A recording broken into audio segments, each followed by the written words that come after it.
ఓం శ్రీ సాయిరామ్. సాయి బంధువులరా, ఆత్మస్వరూపులరా, ప్రేమస్వరూపులరా, అందరికీ నమస్కారం. మనం పేర్లు, టైటిల్స్ రకరకాలుగా మారిపోతున్నాయి. నాకు అవి కూడా పెద్ద గుర్తుండవు. నిన్న కూడా మన హేమాడ్ పంత్ గారి 4-5 ఎపిసోడ్లు చేసాం అని అన్నాం, కానీ దాదాపుగా 10 ఎపిసోడ్లు అయిపోయాయి. నిన్న చేసింది 11వ ఎపిసోడ్, ఇప్పుడు 12వ ఎపిసోడ్. కాబట్టి ఈ సంఖ్య, ఈ పేర్లు కొంత గుర్తుండవు. దయచేసి మీరే అర్థం చేసుకొని క్షమించేస్తుండాలి. ఆది సాయి భక్త విజయం అనే పేరు మీద మనం బాబాగారి ముఖ్య భక్తుల విషయాలను తెలుసుకునే ప్రయత్నంలో ఉన్నాం. అందులో భాగంగా నాకు తెలిసి మహల్సపతి, శ్యామ, రాధాకృష్ణమ్మ వీళ్ళు కూడా అయిపోయారు అనుకుంటున్నా. మహల్సపతి, శ్యామ అయిపోయినట్టు పక్కా జ్ఞాపకం. రాధాకృష్ణమ్మ అయిందో లేదో తెలియదు. సరే, ఇప్పుడు మనం నానాసాహెబ్ చంద్రకర్ కూడా అయిపోయింది. హేమాడ్ పంత్ గారి దగ్గరికి వచ్చాం. వారికి సంబంధించిన విషయాలు, బాబాగారు వారిని ఎలా నడిపించారు, బాబాగారు వారిని ఎలా అనుగ్రహించారు, బాబాగారికి వారికి ఉన్న సంబంధ బాంధవ్యాల గురించి తెలుసుకునే ప్రయత్నం చేస్తున్నాం. నేను ఆది పాండురంగ భక్త విజయం అని ఒక చాలా పురాతనమైన గ్రంథం ఉంది. ఒక 100 సంవత్సరాల పైన అంతకుముందు ముద్రించిన గ్రంథం. నాకు ఆ పేరు చాలా బాగా నచ్చింది, ఆది పాండురంగ భక్త విజయం. పాండురంగడికి బాబాగారికి సంపూర్ణమైన సామ్యం ఉంది. ఇద్దరు ఒకటే. కాబట్టి హారతుల్లో మనం బాబాగారిని పాండురంగ అని పాడుకుంటూ ఉంటాం. పాండురంగుడు ఎలా అయితే భక్త సులభుడో, సాయినాథుల వారు కూడా భక్త సులభుడు, పిలిస్తే పలికే దైవం. పాండురంగుడు ఆ భక్తుల ఇళ్లలో ఒకడిగా మెలిగి వారికి అన్ని విధాల సేవలు చేసేవాడు. బాబాగారు కూడా అలాగే. అందుకనే నాకు అలాగే భక్తులకు పాండురంగుడికి ఉన్న సంబంధ బాంధవ్యాలు చాలా అద్భుతంగా ఉంటాయి, చాలా గొప్పగా ఉంటాయి. ఆ లీలలు కూడా సేమ్ బాబాగారి భక్తులకు బాబాకు అలాగే ఉంటాయి. అందుకనే ఆది పాండురంగ భక్త విజయం లాగా ఆది సాయి భక్త విజయం అని పెట్టి బాబాగారి ముఖ్య భక్తుల యొక్క విశేషాలని చర్చించుకుంటే బాగుంటుంది అని అనిపించి ఆ టైటిల్ మీద చెప్పుకుంటూ వచ్చాను. నిన్న టైటిల్కి ఆ పేరు పెట్టలేకపోయాను. మళ్ళీ సర్దేస్తానులే. కొద్దిగా సర్దడం వచ్చింది, ఎడిట్ చేయడం కూడా వచ్చింది.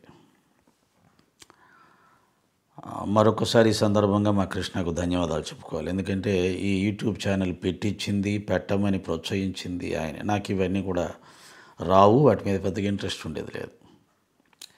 ఇవన్నీ ఏకాగ్రతను డిస్టర్బ్ చేస్తాయి అనుకునేవాడిని. కానీ భవిష్యత్ తరానికి సాయి భక్తులకు ఉపయోగపడుతుందనే ఒకే ఒక లక్ష్యంతో ఈ ప్రయత్నం చేయడం మొదలుపెట్టాను.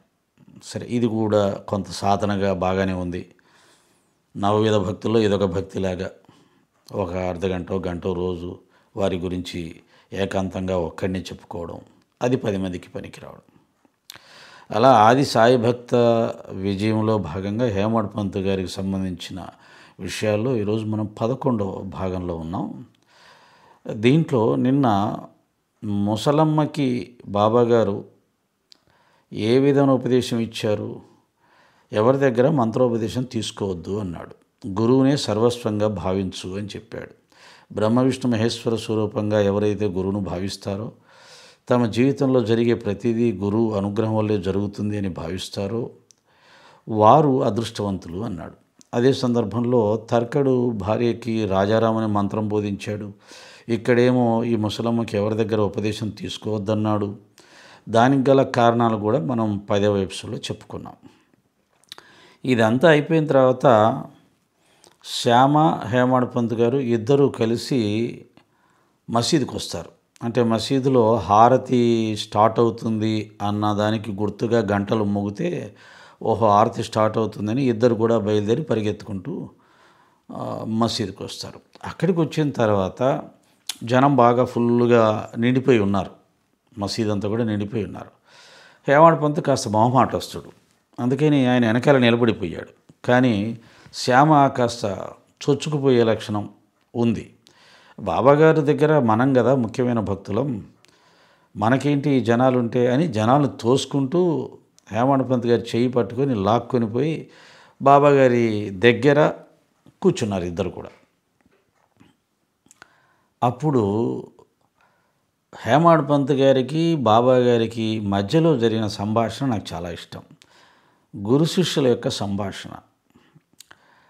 హేమాడ్ పంత్ ఏమంటాడు, బాబా మీరు చెప్పినట్టుగా నేను శ్యామ గారి దగ్గరికి వెళ్ళాను,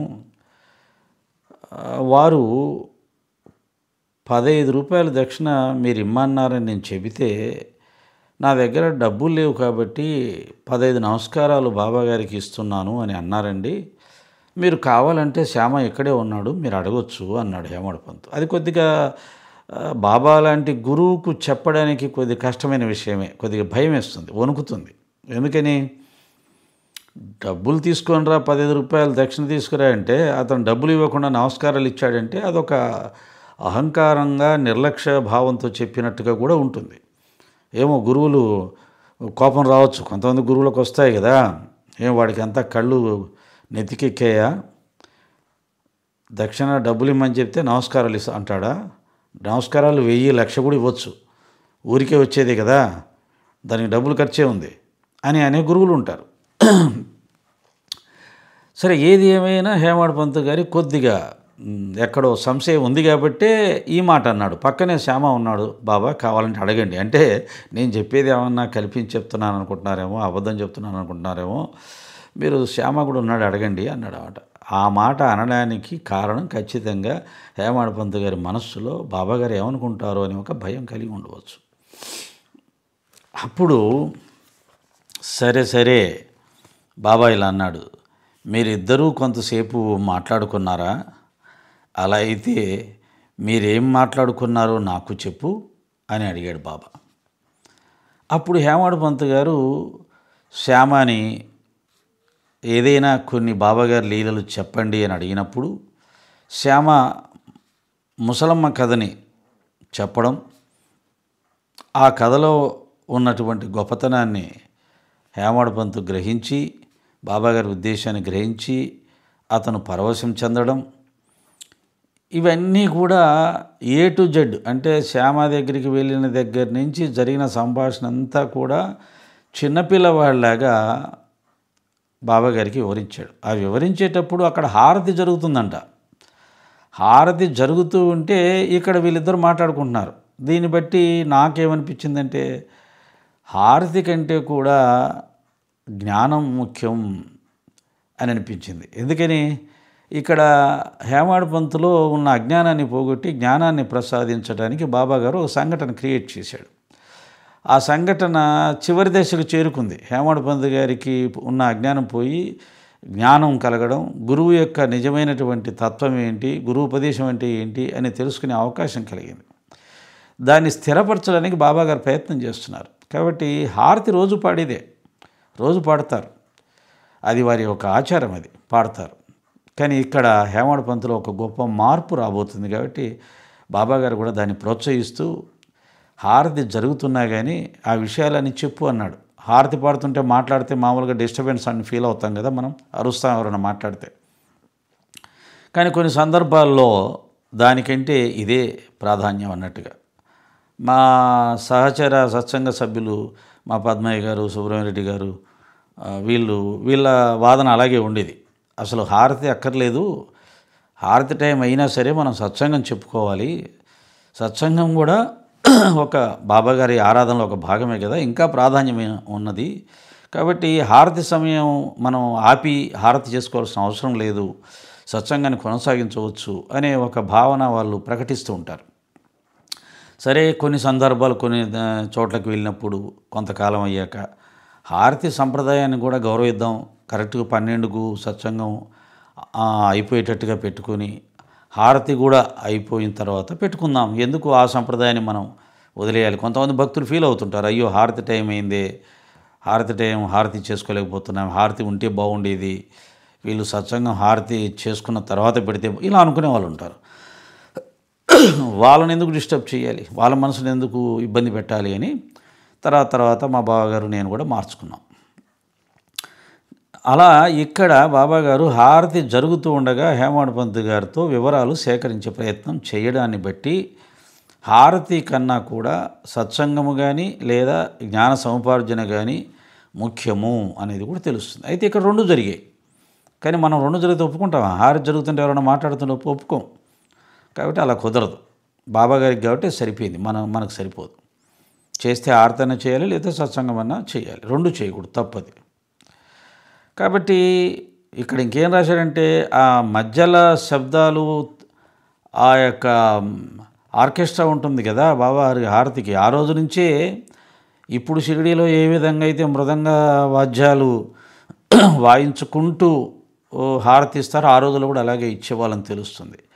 ఆ మధ్యల శబ్దాల కంటే, ఎందుకంటే మధ్యల శబ్దం గట్టిగా వస్తుంటే హేమాడ్ పంత్ మాట్లాడుతూ ఉంటే బాబాకి వినపడదు కదా.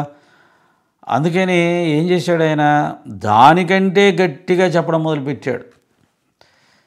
ఎంత బాగా రాశాడో, అంటే కళ్ళకు కట్టినట్టుగా రాయడం అంటే ఇదే. ఆ శబ్దాలను దాటి చెప్తున్నాడు. అంటే ఎలా ఉంటుంది చెప్పేటప్పుడు ఊహించండి. బాబా అని గట్టిగా అరుస్తూ, శ్యామా ఇలా చెప్పాడు, ముసలమ్మ అని ఇట్లా గట్టిగా గొంతు పెంచి చెప్పాల్సి వస్తుంది. అలా చెప్పాడు, అలా రాశాడు. చెప్పింది ఎలా కూడా ఆయనే కదా చెప్పింది, అందుకే రాసినట్టున్నాడు. అప్పుడు బాబాగారు అదంతా విని, అదంతా నాకు చాలా ఆశ్చర్యం కలిగజేసింది బాబా. కథంతా కూడా మీ లీలలు కనుగొనడానికి అగోచరము, కనుగొనలేము, అసాధ్యం బాబా, అద్భుతం మీ లీల.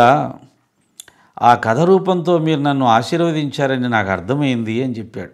అప్పుడు బాబా అన్నాడు, కథ చాలా అద్భుతమైనది, నీవెలా ఆనందించావు, నాకు ఆ విషయమై వివరాలని చెప్పు. కథ చాలా అద్భుతమైంది.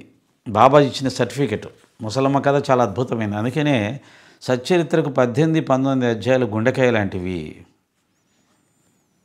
ఈ ఒక్క అధ్యాయం ద్వారా మనం గురుభక్తిని నేర్చుకోవచ్చు, సాధన నేర్చుకోవచ్చు. సంపూర్ణమైన సాధన, సంపూర్ణమైన గురుభక్తి ఈ 2 అధ్యాయాల్లో ఉన్నాయి. అలాగే 16, 17 అధ్యాయాలు. 16, 17 అధ్యాయాల కంటే 18, 19 అధ్యాయంలో గురుభక్తిని ఎలా ఆచరించాలో చెప్పబడింది. స్వయంగా బాబాగారు తన గురువును ఏ విధంగా ఆరాధించాడో అది చెప్పబడింది. ఇంకా అంతకంటే మనకేం కావాలి? కాబట్టి దీంట్లో చెప్పబడిన దాన్ని సాధన చేసిన వాళ్ళు ధన్యులు, వాళ్ళు ఈ జన్మలను మోక్షం పొందుతారు. సచ్చరిత్ర మొత్తం ఒక ఎత్తు, 18, 19 అధ్యాయాలు ఒక ఎత్తు. దీంట్లో అర్హత ఉన్న వాళ్ళకి బాబాగారు అత్యున్నతమైన సాధన చెప్పాడు, అర్హత ఉన్న వాళ్ళకి. అప్పుడు హేమాడ్ పంత్ చెప్పాడు, ఏమన్నాడు, ఆ కథను మళ్ళీ చెప్పాడు. పూర్తిగా చెప్పి, ఈ యొక్క కథ నా మీద శాశ్వత ప్రభావం చూపించింది బాబా అని అన్నాడు. అప్పుడు మళ్ళీ బాబా అన్నాడు, ఆ కథ నీకు నచ్చిందా, దాని ప్రాముఖ్యాన్ని నువ్వు గుర్తించావా అని బాబా హేమాడ్ పంత్ను ప్రశ్నించాడు. అవును బాబా, నా మనశ్చాంచల్యం అంతా నిష్క్రమించిపోయింది, నాకు నిజమైన శాంతి విశ్రాంతి కలిగింది, సత్య మార్గాన్ని కనుగొనగలిగితేనే. ఇది అయిపోయింది. ఇందాక చెప్పించాడు కదా బాబాగారు, సత్య మార్గం ఈ అధ్యాయం ద్వారా తెలుస్తుంది, ఆత్మసాక్షాత్కారం ఈ అధ్యాయం ద్వారా పొందే సాధన మనకు లభిస్తుంది. అది విని బాబాగారు ఏమన్నాడంటే, నా పద్ధతి మిక్కిలి విశిష్టమైంది, ఈ ఒక్క కథను జ్ఞాపకం ఉంచుకో. ఇందాక చెప్పించాడు కదా, ఈ ఒక్క కథ జ్ఞాపకం ఉంచుకోండి, సత్యత్రం మొత్తం అక్కర్లా, ఈ ఒక్క కథ జ్ఞాపకం ఉంచుకో. బాబా అన్నమాటే, అది మిక్కిలి ఉపయోగిస్తుంది. ఆత్మసాక్షాత్కారానికి ధ్యానం అవసరం, ధ్యానం అవసరం, కానీ ఇతర మార్గాల్లో ఇతరులు చెప్పే ధ్యానం కాదు సుమా. శ్వాస మీద ధ్యాస, లేదా ఇంకొకటి రకరకాల ధ్యానాలు ఉన్నాయి, అవి కాదు. గురు మార్గంలో గురువుగారు ఏ ధ్యానం చెప్పారో ఆ ధ్యానం చేయాలి, ఎవరి గురువు చెప్పిన ధ్యానాన్ని వారు చేయాలి. అంతేగాని మన గురువు ఒక ధ్యానం చెప్తే వేరొకరు చెప్పిన ధ్యానం చెప్తే కుదరదు. దాన్ని అలవర్చుకుంటే నీ వృత్తులన్నీ శాంతిస్తాయి, అంటే మనసు శాంతిస్తుంది. మనోవికారాలన్నీ నశిస్తాయి ధ్యానం చేస్తే. అయితే ధ్యానం చేసే పద్ధతిలో చేయాలి. ఏ సంకల్పంతో చేస్తున్నావో అది కూడా నిర్ణయించుకొని చేయాలి. దేనికోసం చేస్తున్నావో దానికి అనుగుణంగా నీ యొక్క ధ్యానానంతర జీవితం కూడా ఉండాలి. భౌతిక జీవితంలో కూడా ధ్యానం చేసేవాళ్ళు ఎలా ఉండాలో, ధ్యానం దేనికోసం చేయాలో ఇవన్నీ తెలుసుకొని చెయ్యాలి. ధ్యానం అయిపోయిన తర్వాత కూడా వాటికి అనుగుణంగానే నీ జీవిత విధానం ఉండాలి. ఎలా పడితే అలా ఉంటే కుదరదు. చాలామంది వ్యాపారాలు చేస్తూ, రకరకాలు చేస్తూ, మోసాలు చేస్తూ, దౌర్జన్యాలు చేస్తూ వచ్చి ధ్యానంలో కూర్చుంటారు. అది కొంత రిలీఫ్ ఇస్తుంది కానీ మార్గాన్ని, గమ్యాన్ని చేర్చదు. కోరికలన్నీ విడిచి చెప్పేశాడు ధ్యానం చేసేవాడికి ఎలా ఉండాలని. కోరికలన్నీ విడిచి నిష్కామివై, అంటే ఏ కోరిక లేకుండా ఏదైనా పని చేసినా ఆ పని యొక్క ఫలితాన్ని ముందే ఆశించకుండా భగవదర్పితం చేసి సామాజిక హితం కోరి నీవు సమస్త జీవరాశి యందు భగవంతుని ధ్యానింపు. ఇది మన గురువుగారు చెప్పే ధ్యానం. అందరు గురువులు ఏం చెప్తారు? కళ్ళు మూసుకోండి, శ్వాస మీద ధ్యాస పెట్టండి, బ్రుకుటి మీద ధ్యాస పెట్టండి, సహస్రారంలో ధ్యానం పెట్టండి, ధ్యాస పెట్టండి, హృదయస్థానంలో ధ్యాస పెట్టండి. ఇవన్నీ ధ్యానాలు ఉంటాయి. కానీ బాబాగారి ధ్యానం ఏంటి? సమస్త జీవరాశిలో ఉన్న నన్ను ధ్యానించు అన్నాడు. అయిపోయింది. దీనికి మళ్ళీ జ్ఞానం కావాలి. అదే సమస్య. ధ్యానం చేసేవాడికి జ్ఞానం లేకపోతే వాడి ధ్యానం ఫలించదు. జ్ఞానం ఉన్నవాడు ధ్యానం కూడా సాధన చేయకపోతే వాడి యొక్క ఫలితం కూడా సంపూర్ణంగా రాదు. ఈ రెండు కలిసినప్పుడే సంపూర్ణ ఫలితం. కాబట్టి సమస్త జీవరాశిలో ఉన్న నన్ను ధ్యానించు అన్నాడు. ముందు సమస్త జీవరాశిలో ఆయన ఎలా ఉన్నాడని తెలుసుకోవడం ఎట్లా? సమస్త జీవరాశిలో ఎలా ఉన్నాడు? కఫనీదారి అయి తలగుడ్డ కట్టుకొని చేతిలో సటకా పెట్టుకొని మనం చూస్తున్న 3 మూరల దేహం రూపంలో ఉన్నాడు. ఎలా ఉంటాడు? ఒక మనిషిలో ఇంకొక మనిషి ఎలా ఉంటాడు?